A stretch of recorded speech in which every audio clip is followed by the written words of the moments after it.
Bersama Dia ku tak akan goyah.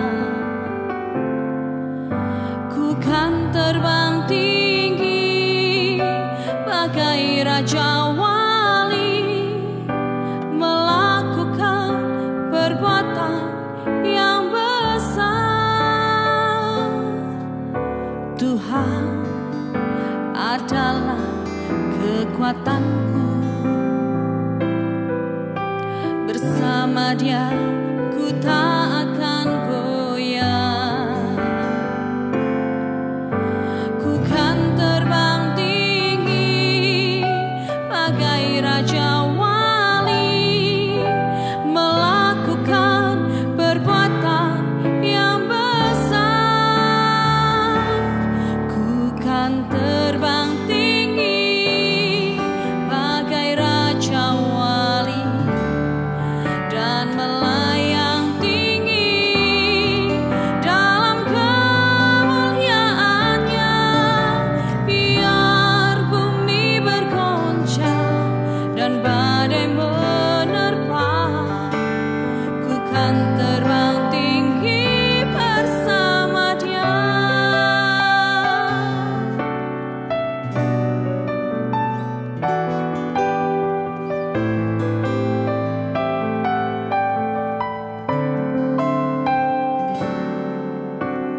Tuhan adalah kekuatanku.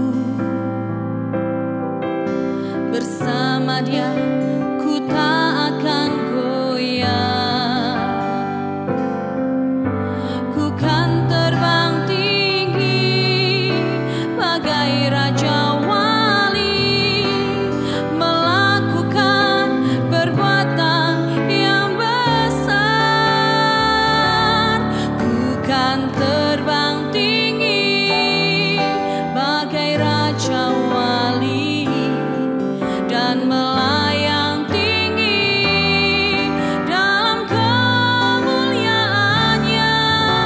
Biar bumi bergoncang dan badai menerpa, ku kan terbang tinggi bersama Dia.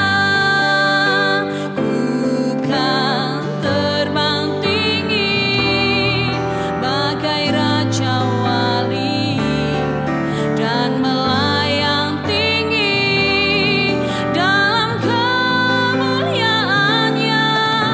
Biar bumi bergoncang dan badai menerpa, ku kan terbang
Kita bersyukur dari bulan ke bulan Tuhan sudah menyertai kita.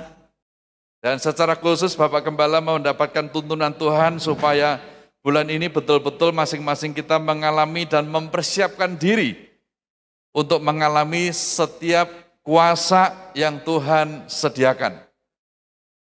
Ya, seperti orang-orang Majus mereka mengalami berjumpa dengan Tuhan. Para gembala mereka mengalami perjumpaan dengan Tuhan. Bahkan orang-orang yang tadinya menolak bisa mengalami perjumpaan dengan Tuhan. Dan tema hari ini kita akan membaca dari Efesus pasal yang ke-6 ayat 10 dan saya memberi tema adalah manifestasi kuasa Tuhan. Kita akan baca ayat ini sama-sama. Siap? 1, 3. Akhirnya hendaklah kamu kuat di dalam Tuhan, di dalam kekuatan kuasanya. Sekali lagi sama-sama. Akhirnya hendaklah kamu kuat di dalam Tuhan, di dalam kekuatan kuasanya. Ayat ini diawali sejak dari ayat 1, Rasul Paulus memberikan pemahaman-pemahaman bahwa dalam kehidupan orang-orang percaya, baik anak-anak, baik orang tua, tuan, budak, hamba, semua itu mesti hidup sebagaimana harus hidup. Dan untuk bisa hidup sedemikian rupa itu tidak mudah. Kesimpulannya adalah kalau mau mengalami sebagai bos-bos yang baik, orang tua yang sesuai kehendak Tuhan, jadi tuan-tuan yang benar, maka masing-masing kita harus menerima kuasa Tuhan. Makanya kesimpulannya Paulus adalah akhirnya hendaklah kamu kuat di dalam Tuhan, di dalam kekuatan kuasanya. Hanya dengan Tuhan kita bisa mengalami sesuatu yang tidak bisa kita alami jika seorang diri.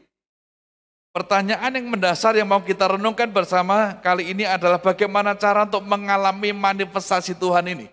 Supaya langkah kita sebagai orang tua bisa mengalami terus-menerus. Kita sebagai anak bisa mengalami terus-menerus. Sebagai bawahan kita bisa mengalami, sebagai bos, sebagai tuan, mengalami terus-menerus kuasa Tuhan. Kalau ini terjadi, hidup ini menjadi simpel, hidup ini menjadi mudah.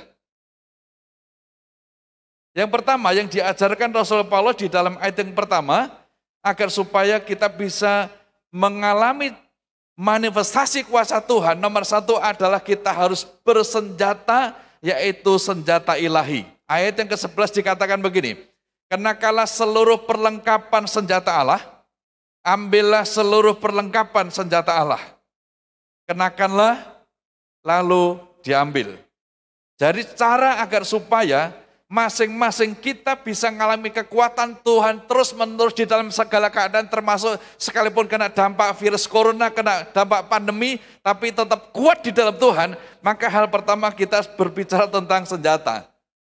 Tapi bukan seperti nenek ini ya, senjatanya bukan senjata laras panjang begini. Yang kita butuhkan adalah senjata yang disediakan oleh Tuhan. Yang pertama adalah di antaranya senjata itu adalah berikat pinggang. Dan di mana ikat pinggang itu adalah kebenaran. Orang-orang percaya dalam segala keadaan harus memegang kebenaran. Walaupun di tengah-tengah keadaan sulit, jangan sampai kita melanggar ketetapan ilahi. Jangan sampai kompromi dengan dosa walaupun keadaannya sedang sulit. Semua keadaan yang sulit yang Tuhan izinkan sekali-kali tidak akan pernah melebihi kekuatan kita. Di dalam segala keadaan yang sulit selalu berdekatan dengan mukjizat. Jadi tidak ada yang perlu dikhawatirkan. Dan baju yang kita kenakan adalah baju sirah keadilan. Kita tidak bersedia melakukan pelanggaran-pelanggaran hanya karena masa sulit. Tidak bisa. Kasut kita adalah kasut kerelaan, bersedia untuk melakukan apa saja untuk hal yang benar. Bahkan dalam keadaan seperti ini pelayanan kita justru ditingkatkan. Ketekunan kita ditingkatkan, bukan kendor di tengah-tengah keadaan ini. Dan perisai kita adalah iman. Untuk menangkis segala hal yang tidak benar, maka iman kita kuat dan ketopong kita ada keselamatan. Sebab di dalam Tuhan sudah diberikan kepada kita sebuah keselamatan, baik keselamatan kekinian, dan kita sementara booking untuk keselamatan kekal. Ya, nanti kalau Pak Gembala akan membuka Kolose mulai bulan Februari. Nah, mungkin beberapa jemaat yang belum ikut SOM, itu perlu ikut SOM supaya mengerti tentang keselamatan dan seterusnya. Ya, sebab kalau kita nggak belajar, kadang-kadang kita ditipu dengan pertanyaan-pertanyaan tentang keselamatan itu bisa hilang atau tidak. Ya, nanti di SOM itu akan dipelajari lebih mendalam. Ya, tetapi gambarannya begini. Ya, gambarannya adalah, saya ini dosen soteriologi sejak dari Ambon dulu sudah ngajar ini. Selama ini yang tidak dijelaskan di dalam pelajaran keselamatan adalah begini. Pada waktu Sakyus percaya kepada Yesus, Tuhan Yesus berkata begini, di rumah ini terjadi soter, karena dia adalah keturunan Abraham. Artinya begini, setelah sesaat seseorang percaya kepada Yesus, dia menerima soter, artinya keselamatan di bumi. Usahanya diberkati, badannya diberkati, keluarnya diberkati, itu namanya soter. Ayat 10, Yesus berkata, tetapi anak manusia tidak hanya membawa soter, tapi anak manusia membawa suso, keselamatan kekal. Artinya begini, orang yang percaya kepada Yesus hari ini, itu langsung menerima soter. Saat yang sama sedang pesan susu keselamatan kekal, dan tiket keselamatan kekal itu nanti diambil waktu mengembuskan nafas terakhir, in Christo, di dalam Kristus. Ya, jadi bagaimana bicara keselamatan kekalnya hilang, sedangkan Anda ini baru inden. Jadi kalau kita baru inden mobil baru, mobilnya belum datang, jangan bikin pengumuman di Facebook, mobilnya hilang, belum terima. Keselamatan soternya sudah terima. Makanya dalam Filipi Paulus berkata, kerjakanlah sotermu, kerjakanlah keselamatanmu. Tapi susu keselamatan kekal, Yesus sudah mengerjakan, sudah selesai, kita tinggal menerima dan beriman sampai hari kematian. Titik. Hidup kekal bersama Tuhan. Nah, kalau di dalam khotbah gini kan nggak mungkin jelaskan, tapi ini di kelas-kelas SOM. Dan yang kelima, ketopong selamatan, yang keenam adalah pedang roh. Nah, hidup kita, kalau kita ini berjalan di dalam kebenaran, langkah-langkah kita dengan adil, kaki kita memiliki kasut kerelaan, iman kita kuat, keselamatan kita yakin, dan kita belajar terus firman Tuhan, maka kita akan makin hari makin kuat. Masalah tidak membuat kita lemah. Saya ulangi lagi, kalau kita bersenjatakan ilahi seperti ini, masalah tidak membuat kita lemah, tapi makin kuat, makin kuat. Seorang petinju, semakin dia berhenti berlatih, dia semakin otot-ototnya hilang kekuatannya. Semakin diperlatih, semakin berlatih kuat. Jadi anak Tuhan itu harusnya gini, sekalipun Tuhan izinkan masalah demi masalah, kesulitan demi kesulitan, dia makin kuat, makin kuat, makin kuat. Kalau kita bersenjatakan senjata ilahi. Ini yang kita butuhkan. Kalau terus kita melakukan ini, ya, semua manifestasi yang dimiliki Tuhan akan termanifestasi dalam hidup kita. Ini senjata yang kita butuhkan. Yang kedua, bagaimanakah kita mengalami manifestasi Tuhan? Sederhana, dan kata-kata ini sudah kita pahami, yaitu berdoa. Dalam ayat 18 dikatakan, berdoalah setiap waktu di dalam doa. Ya. Perjanjian baru tidak merinci sebenarnya berdoa itu sehari berapa kali. Tapi orang-orang Israel, orang-orang Yahudi sudah punya kebiasaan berdoa itu 3 kali sehari. Pagi hari, menjelang sholat asar, lalu malam hari. Itu budaya. Sholatnya sehari 3 kali. Seperti dilakukan oleh Daniel. Daud sebagai seorang pemazmur, sebagai seorang raja yang tingkat kesibukannya tinggi, berdoanya sehari 7 kali. Jadi harusnya begini, semakin kita jadi pengusaha yang besar, yang sukses, doanya harusnya ditambah. Semakin pelayanannya semakin banyak dipercaya Tuhan, doanya ditambah. Sehingga masalah-masalah yang berat itu bisa teratasi karena doa-doanya itu jauh lebih banyak daripada kerjanya. Nah, orang-orang yang tidak mengenal Tuhan kadang-kadang semakin usahanya besar, jam kerjanya makin banyak, doanya makin berkurang. Kalau Daud tidak, semakin kedudukannya raja, maka doanya dia tidak mau 3 kali seperti orang pada umumnya. Daud 7 kali sehari berdoa dan memuji-muji Tuhan. Doanya bukan begini. Dulu pernah ada seorang kepala rumah tangga, itu dasarnya nggak pernah doa. Nah, waktu itu ekonominya ancur-ancuran, lalu saya ajari, kamu mesti memimpin anak istrimu untuk berdoa. Ya. Sekali waktu dia berdoa, ya Tuhan kami mau makan, amin. Itu doa kepala rumah tangga. Ya. Tapi saya lihat mimik mukanya itu waktu berdoa begitu dia sungguh-sungguh. Kalimatnya pendek sekali, tetapi itu dia sungguh-sungguh. Ya. Kadang-kadang saya ketemu orang yang doanya begitu fasih, panjang lebar, sementara doa makan itu juga berdoa untuk yatim piatu, berdoa untuk Afrika, semua gitu. Ya, tetapi itu hanya tata bahasa yang lazim gitu loh. Tapi Bapak ini waktu dia berdoa, sejak hari itu dia berlatih. Lalu Pak gimana solusinya Pak? Kan Bapak tahu ini, saya nggak bisa ngomong apa-apa. Saya ajari supaya gini, kalau gitu sebelum kamu berdoa untuk anak istrimu, kamu ditulis dulu, isi doanya itu, kata-katanya ditulis dulu. Nanti lama-lama kamu pinter. Ya, sekarang udah pinter dia. Ya, jadi yang dimasukkan berdoa di sini bukan semata-mata fasihnya, tetapi kesungguhan hati untuk bercakap-cakap, berkomunikasi dengan Tuhan. Itu yang Tuhan inginkan. Berdoa senantiasa. Coba perhatikanlah doa Eliezer. Eliezer ini bukan orang percaya, ini adalah kepala budak dari usaha dan bisnisnya Abraham. Dia belum percaya kepada Allah Israel. Tapi cara doanya sungguh dan benar. Mari baca sama-sama ayat ini. 1, 3. Tuhan Allah Tuanku Abraham, kuatlah kiranya tercapai tujuanku pada hari ini. Tunjukkanlah kasih setiamu kepada Tuanku Abraham. Dia sadar, dia bukan umat Tuhan. Dan dia tidak kenal Allah itu, tetapi dia tahu bahwa Abraham ini orang percaya, dia punya Allah, dan dia tahu bahwa Allahnya Abraham, Allah tuannya itu luar biasa. Makanya doanya Tuhan Allah Tuanku Abraham, buatlah kiranya tercapai tujuanku pada hari ini. Dari segi materi doa, ini benar. Hanya saja masalahnya adalah Eliezer tidak ginosko, tidak punya hubungan karib dengan Tuhan, itu saja. Tetapi Tuhan mendengar doa itu,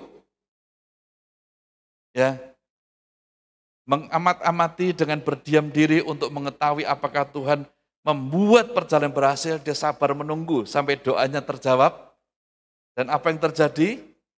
Lalu berlututlah orang itu dan sujud menyembah Tuhan, terpujilah Tuhan Allah Tuanku Abraham. Setelah dia tahu Tuhan menjawab doa-doanya, maka dia berlutut dan dia memuji Tuhan. Ya, waktu saya ingat doa Eliezer gini, seringkali mengingatkan waktu saya melayani di rumah sakit. Pada waktu saya di Denpasar, saya itu pendeta rumah sakit, kurang lebih 5 tahun di rumah sakit Sanglah. Jadi seringkali saya ditugasi untuk berdoa untuk pasien-pasien yang secara medis tidak mungkin tersembuhkan. Yang pihak rumah sakit sudah menyarankan kalau mau dibawa pulang, monggo, kalau mau dibawa pulang silahkan kapan saja, nanti diatur administrasinya. Nah, biasanya tim saya punya tim dari gereja itu sekitar 50 orang. Biasanya kalau yang final-final begini, terminal begini, tim berkata, yang ini Pak Tulus saja gitu. Ya oke, saya doakan. Ya. Dan saya menghargai agama mereka. Seringkali saya berkata gini, Bapak atau Ibu, sebelum saya doakan secara Kristen, sebab saya ini pendeta di rumah sakit ini, saya meminta Ibu Bapak berdoa menurut keyakinan masing-masing dulu, habis itu saya doa secara Kristen. Apakah bersedia? Bersedia Bapak. Oke, kalau gitu silakan Ibu atau Bapak berdoa. Nah, mungkin saking budreknya, saking pusingnya saudara, ya doanya ada yang begini, ya Tuhan, Tuhannya Pak Tulus, gitu, ada begitu. Ada juga ada yang berdoa gini, ya Tuhan, Tuhannya orang Kristen gitu. Saking tidak ngerti mau ngomong apa, mirip-mirip Eliezer ini. Eliezer ini sedang mendapat tanggung jawab yang berat dari Abraham untuk menemukan Ribka. Kalau zaman sekarang menemukan calon istri gampang. Lihat di Facebook, minta nomor WA, gampang dicari. Tapi zaman dulu kan tidak mudah. Ya, di zaman sekarang pria wanita bisa berkumpul, bisa bertemu, bisa janjian kapan saja di mana. Tapi zaman dulu seorang tamu tidak boleh menemui wanita yang bukan kaum keluarganya. Jadi tugas ini tidak mudah. 1, perjalanan jauh. Dalam perjalanan jauh seringkali ada perompak-perompak. Ada perampok-perampok, ada begal-begal.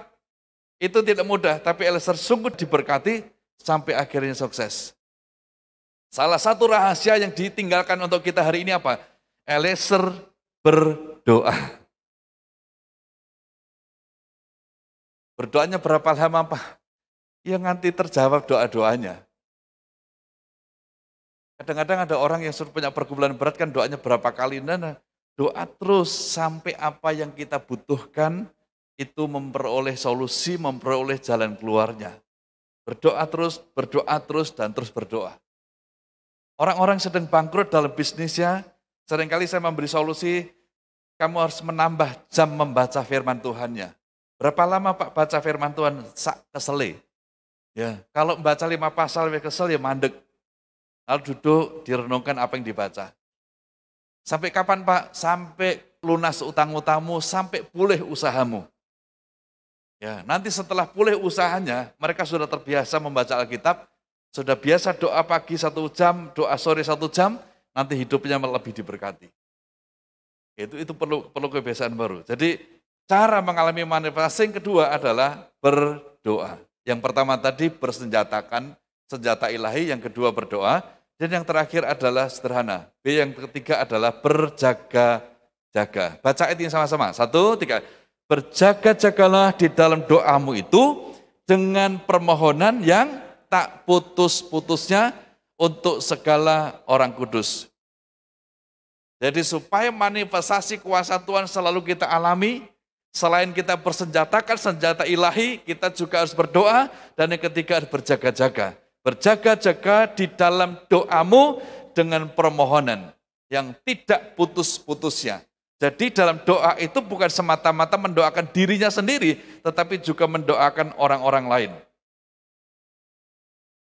Perhatikanlah pengalaman Nehemia, pada waktu dia kembali ke kampung halamannya, yang dilakukan adalah dia kerja keras, bahkan bekerja siang dan malam, tetapi juga sambil melakukan tugas yang lainnya, yaitu berdoa. Tetapi kami berdoa kepada Allah kami, dan mengadakan penjagaan terhadap mereka siang dan malam, karena sikap mereka. Bekerja dan berdoa itu satu paket. Sementara bekerja, kita harus berdoa. Amin dari doanya, kita mesti bekerja. Ya, ada beberapa istilah yang cukup baik adalah ora et labora misalnya, itu sesuatu yang baik-baik saja. Oke, tidak masalah. Ya, jadi ada istilah bahwa ada yang Pak, sebenarnya akhir dari doa itu apa? Ada yang mengatakan akhir dari doa itu adalah amin. Oke. Tapi sebenarnya di balik kata amin itu adalah setelah kita berdoa, kita melakukan seperti apa yang kita doakan. Ini yang kata kuncinya, bukan berhenti begitu amin selesai, tapi begitu amin berarti sikap kita bertindak. Seperti Abraham berdoa kepada Tuhan, habis itu Abraham bangun pagi, maka Abraham melakukan apa yang dipesankan tadi malam. Jadi segera dilakukan. Jadi perlu terus berjaga-jaga. Ya, seperti yang dialami oleh wanita-wanita yang bijaksana. Itu adalah berjaga-jaga dengan cara membawa obor sekaligus membawa minyak cadangannya. Ya, membawa buli-buli ini. Ini bentuk dari berjaga-jaga.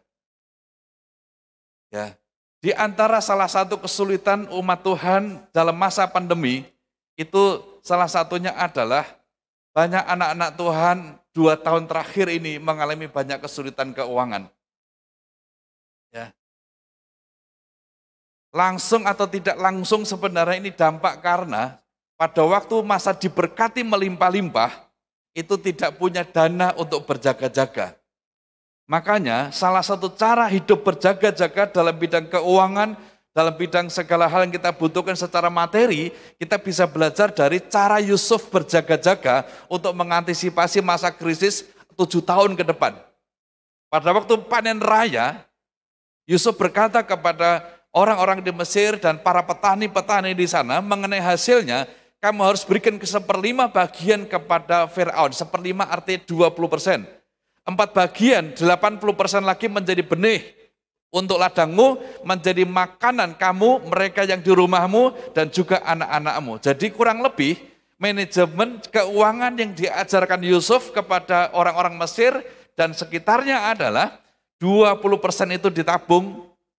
Walaupun yang menabung itu Yusuf oleh pemerintah, oleh negara, karena waktu itu status mereka budaknya Firaun. Karena seluruh aset, seluruh rumah telah dibeli oleh Yusuf untuk dan atas nama Firaun.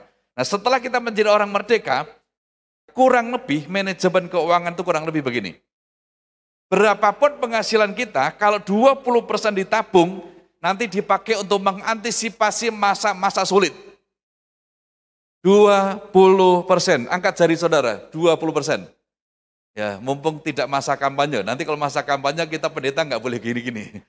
Dikira nanti mendukung salah satu.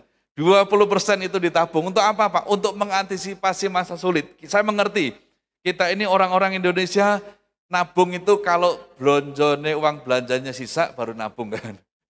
Ya, apalagi kita hidup di kampung halaman, kita hidup di dekat saudara-saudara. Nanti kalau kesulitan pinjam sana, pinjam sini gitu. Apalagi orang-orang di desa itu kadang-kadang kesulitan keuangannya, saya perhatikan, saya amati, itu kan di desa itu banyak sumbangan. Sumbang ini, nyumbang itu nggak pernah dihitung. Itu dianggap semuanya pengeluaran tak terduga. Betul-betul itu membuat pikiran tak terduga betulan. Ya, jadi ini cara memanage keuangan secara garis besar seperti ini. Ya, sedangkan kita ini tidak punya budaya untuk biasa menabung seperti yang diajarkan firman Tuhan. Coba baca ayat ini sama-sama. 1, 3. Harta yang indah dan minyak ada di kediaman orang bijak, tetapi orang bebal memboroskannya. Jadi orang-orang yang tidak biasa menabung, tidak bisa menyimpan, itu seperti orang bebal ini. Semua yang kita terima hanya lewat, kita terima lewat. Ya, gajian tanggal 1, tanggal 5 sudah habis. Ya, tanggal 2 dipakai bayar warung 1, warung 2, warung 3, warung 4, ya. Bayar ini. Nah, ini perlu kita perbaiki. Ya. 2 tahun terakhir ini setelah corona, banyak jemaat yang mulai mengevaluasi cara memanage keuangannya. Ya. Betul-betul corona membuat semuanya tak terduga. Pengusaha-pengusaha gagah perkasa pun baru merasakan ini. Tingkat kesulitannya tidak seberat kali ini. Krisis pernah terjadi 97-98, tapi tidak separah karena faktor corona ini.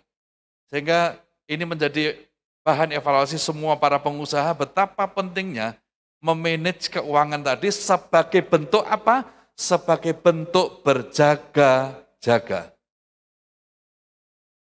Ya, karena tidak selalu hidup itu semuanya berjalan mulus.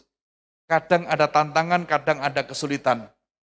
Kadang kita menerima berkat melimpah-limpah, kadang-kadang Tuhan izinkan kita ketipu habis-habisan. Makanya perlu berjaga-jaga. Ya, jadi ini yang sore hari saya sampaikan kepada ibu bapak, baik yang ada di hall ini, ataupun yang mengikuti lewat radio, ataupun lewat media lainnya. Ya, Bapak Gembala telah mendapatkan tuntunan Tuhan supaya betul-betul kita akan menerima segala kuasa yang Tuhan sediakan. Kita mesti mengalami kuasa Tuhan, siapkan diri kita untuk mengalami sedemikian rupa. Caranya bagaimana? Yang diajarkan dalam surat Efesus pasal 6 adalah kita mesti bersenjatakan senjata ilahi. Ya. Kalau kita selalu siap siaga, lawan itu juga mikir untuk nyerang kita. Ya. Karena kita selalu siap sedia dengan senjata-senjata ilahi. Yang kedua, kita selalu harus berdoa. Berdoa, dan terus berdoa. Dan yang ketiga adalah selalu berjaga-jaga. Ya, kalau kita tidak mau kolaps dengan keuangan, maka salah satu bentuk berjaga-jaga juga berjaga-jaga dalam bidang keuangan. Kalau kita tidak mau kolaps dalam bidang yang lain, maka di bidang itu juga kita mesti berjaga-jaga. Saya baru nanam rumput gajah di batas-batas tanah saya yang saya pakai untuk piara kambing. Ya. Karena sudah saya uji coba, waktu-waktu kambing itu siang hari saya lepas, dia terus berkeliaran di kebun, lalu sore hari kambing-kambing naik ke dalam kandang. Kandangnya bersifat panggung. Nah, tetapi saya amat-amati, ada kebun-kebun tetangga saya itu, pohon-pohon kecil-kecil itu pada habis daunnya. Lalu, wah ini berarti kambing saya ini. Ya, saya pikir, wah ini kalau saya lanjutin terus, wah saya bisa diprotes mereka, saya bisa dimarah tetangga-tetangga. Jadi akhirnya ada sekitar 8.000 meter itu kita tanami rumput gajah, lalu sampingnya saya kasih batang-batang ubi singkong itu, ya, pokung lah gitu. Ya, beberapa tinggi sudah mulai segini. Nanti kalau sudah tinggi saya potongi 1,5 meter, lalu digapit dengan bambu, ya, supaya rapat. Apalagi rumput gajah kan besar-besar bisa ngerembuyung lah gitu bahasa Jawanya gitu, bisa kuat. Untuk apa? Berjaga-jaga supaya kambing saya tidak merusak lahan orang lain. Ya.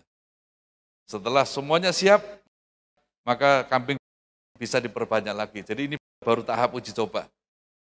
Ya, ada yang tanya, Pak, kenapa Bapak hamba Tuhan kok mesti punya kambing? Ya, zaman dulu nabi-nabi juga gitu kan, punya kambing, lembu sapi, kambing.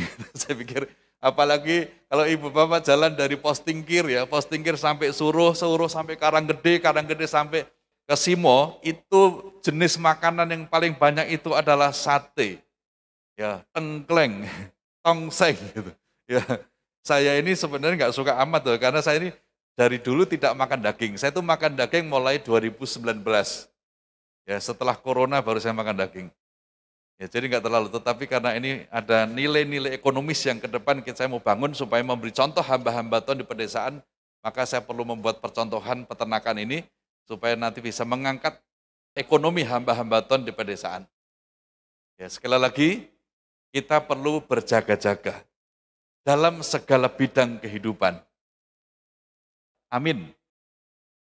Shalom mempelai Kristus, saat ini kita ada di pertengahan bulan Januari 2022. Rasanya seperti baru kemarin kita menyambut tahun baru, tapi memang waktu cepat sekali berlalu. Untuk itu, inilah Bethany News. Mempelai Kristus KB atau kelompok bermain Bethany School membuka pendaftaran bagi putra-putri Anda yang berusia 1,5 sampai 4 tahun untuk bergabung bersama kami. Mari bermain sambil belajar bersama kami KB Bethany School Salatiga.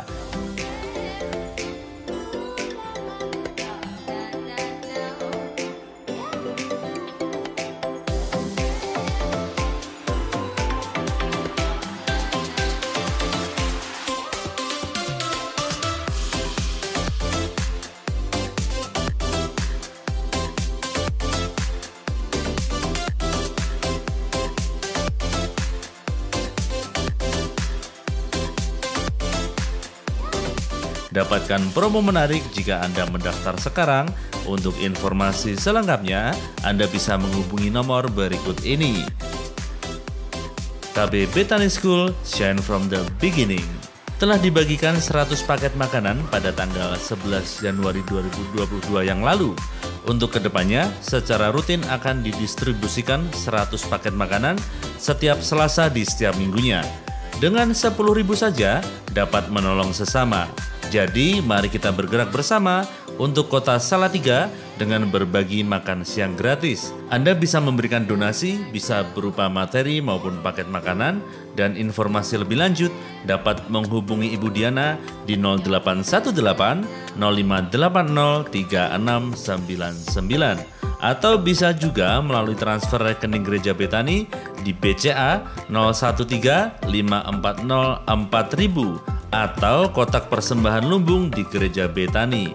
Ingat, dengan membantu sesama dapat meningkatkan imun kita. Saat ini bagi mempelai Kristus yang ingin mendengarkan siaran dari Radio Bethany, Anda bisa mengaksesnya secara online di www.radiobethanyfm.com. Selamat mendengarkan Radio Bethany 107.7 FM, Holy Family Station. Mempelai Kristus, demikian yang bisa kami sampaikan untuk Anda. Tuhan Yesus memberkati.